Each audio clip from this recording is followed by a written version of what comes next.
Dostlar, bunlar vuruş vurulmanın buranın mahallənin ən yaxşı qapısıyam.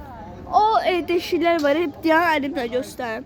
Qapını görürsünüz oradakı. Amma buradakı deşiklər var ha. Belə bax. Ora girsən. Ora tam bura.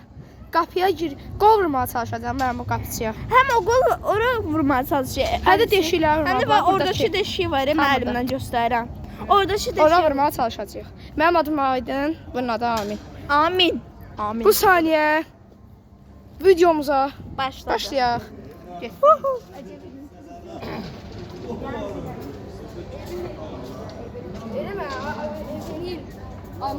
Namından mən mənzillərim, dostum hədiyyə edir. Mən yəni. Nə oldu? Ayda dostlar. Bəlkə görməyəcək sizi. Deyəm baxın, tam otur deyə. Dostlar, əgər görə bilmirəm. Ya. Sən görsənmirsən. Görsənmirsən. Görsənmir. Hə. Все. Все. Nə ayarladım, все. Yəmdən baxaq. Bəlkə nə? Baba taşıyıram. Otur. Mən çay indirəcəm səni. Biraz evə baxaq. Tezə. Qat. Dostlar görsənir. Biraz evə. Kes. Vuracam ona. Zayıf şeydir. Vuracam. Askraya, sakraya.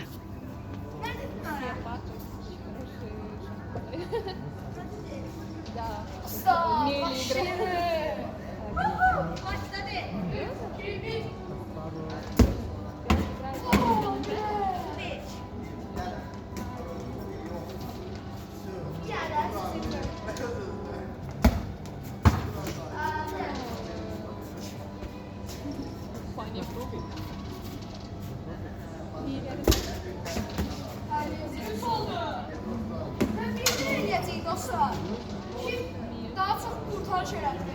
Yox. Ancaq mən...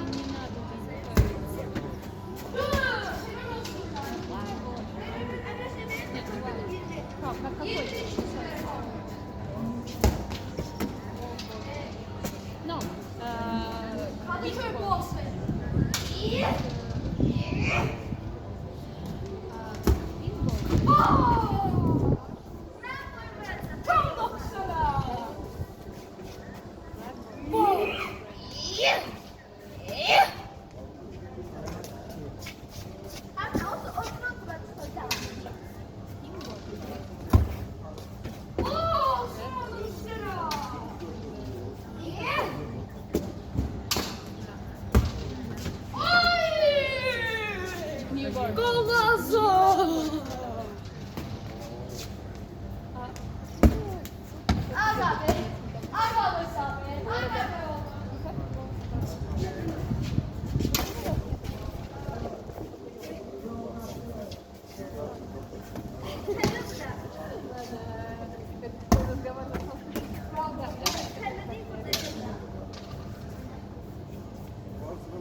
2 dəqiqə stop.